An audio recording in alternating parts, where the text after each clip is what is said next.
کہ سیدنا عبد القادر جیلانی رضی اللہ تعالیٰ عنہ ہر چاند مہینے قمری مہینے کی 11 تاریخ کو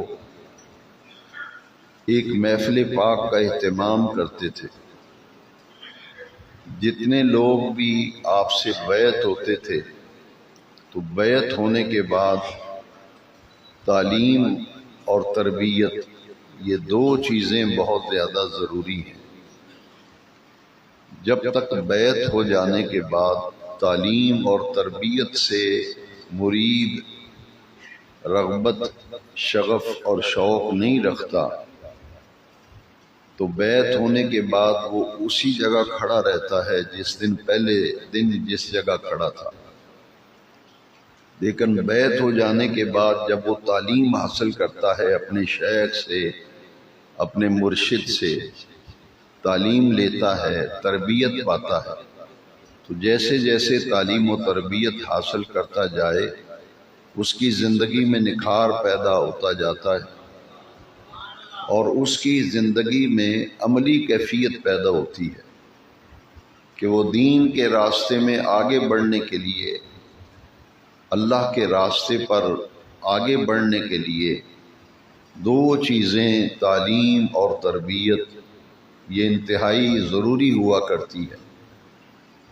سیدنا غوث العظم عبد القادر جیلانی رضی اللہ عنہ اپنے وابستگان، اپنے ارادت مندوں کی تعلیم و تربیت کے لیے ہر مہینے اہتمام فرماتے تھے اور اس محفل میں 70 ہزار کا اجتماع ہوتا تھا۔ اس محفل میں ہوتا کیا تھا؟ سب سے پہلے کلام مجید کی تلاوت ہوتی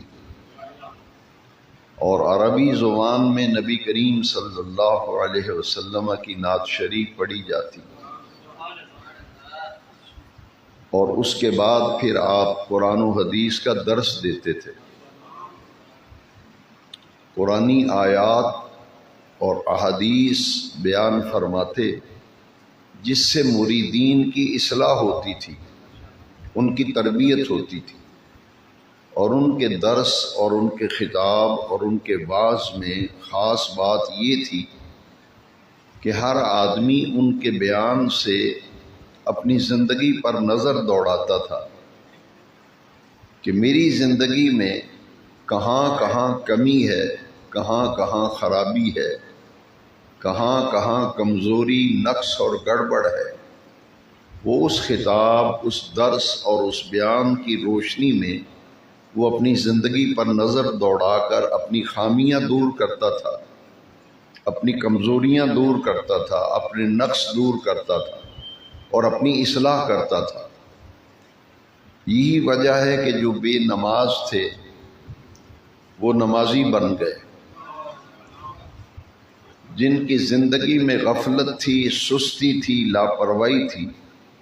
غوث اعظم کے دروس میں اور ان کے حلقہ ذکر میں آنے والے لوگ اس سستی غفلت کو دور کر کے دین مصطفیٰ پر چلنے کے جو راستے ہیں ان کا انتخاب کرتے تھے اور اپنی زندگیوں میں نکھار پیدا کرتے تھے۔ پھر آہستہ آہستہ ان کے اندر تقوی پیدا ہوتا گیا۔ یہی وجہ ہے کہ غوث العظم رضی اللہ عنہ سے بیعت ہونے والے اولیاء کاملین کثیر تعداد میں آپ کے مریدین میں اولیاء اللہ ہوئے ہیں، اس لیے کہ آپ ہمیشہ لوگوں کو تقوی کا درس دیتے تھے۔ تقوی اپنانے کے لیے قرآن و حدیث کی آیات اور حضور کے ارشادات بیان فرماتے تھے۔ یہ آپ کا مقصد تھا اس محفل کے اہتمام اور انعقاد کا، اور بیان کے بعد پھر وہ اسماء الحسنہ کا ورد کراتے تھے، ذکر کراتے تھے، اور اس کے بعد پھر دعا خیر ہوتی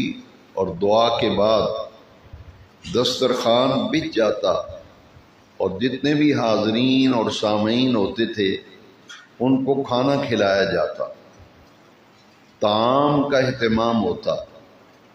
اور اس میں آپ یہ ارشاد فرمایا کرتے تھے، یہ کھانا جو تمہیں کھلایا جا رہا ہے یہ میں اپنے نانا کریم اور اپنے جد امجد حضور نبی کریم صلی اللہ علیہ وسلم کی طرف سے آپ کو کھانا کھلا رہا ہوں۔ یہ دسترخوان حضور کا دسترخوان ہے۔ دوسرے لفظوں میں آپ نے ساری زندگی ہر چاند مہینے کی 11 تاریخ کو نبی کریم علیہ السلام کی طرف سے کھانا کھلایا، حضور کی طرف سے لنگر شریف کا اہتمام کیا۔ اب جب غوث العظم رضی اللہ عنہ کا وصال ہوا تو آپ کے وصال کے بعد اسی محفل اور اسی تقریب کا عنوان 11ویں شریف ہو گیا۔ ہمارے علاقوں میں اسے 11ویں شریف کہتے ہیں، لیکن عرب کنٹریز میں آپ چلے جائیں اسے کہتے ہیں ختم قادریہ، بعض جگہ پہ اسے ختم غوثیہ کہتے ہیں۔ اور 11ویں شریف اس لیے کہتے ہیں کہ غوث العظم ہر چاند مہینے کی 11 تاریخ کو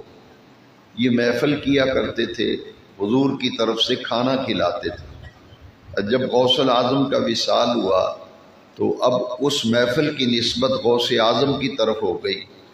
لوگوں نے کہا کہ ساری زندگی غوث اعظم نے نبی کریم علیہ السلام کا لنگر پکایا اور ان کی طرف سے محافل کا اہتمام کیا، اب ہم غوث اعظم کے ایصال ثواب کے لیے اہتمام کرتے ہیں۔ تو 11ویں شریف کی اصل ایصال ثواب ہے کہ ایصال ثواب کے لیے 11ویں شریف منعقد ہوتی ہے کہ اس میں قرآن مجید کی تلاوت، نعت رسول مقبول صلی اللہ علیہ وسلم، قرآن و حدیث پر مشتمل گفتگو ہو اور بعد میں فاتحہ ہو اور دعا ہو، اور اس کے بعد تمام حاضرین کو کھانا کھلایا جائے، اور پھر دعا میں یہ کہا جاتا ہے کہ آج کی محفل کے تمام امور خیرہ کا ثواب نبی کریم علیہ السلام کی بارگاہ میں ہدیہ پیش کرتے، اور حضور کے وسیلہ جلیلہ سے آج کی محفل کے تمام امور خیرہ کا ثواب غوث العظم سیدنا عبد القادر جیلانی رضی اللہ عنہ کی روح مبارک کو عطا فرما۔ تو یہ ہے 11ویں شریف۔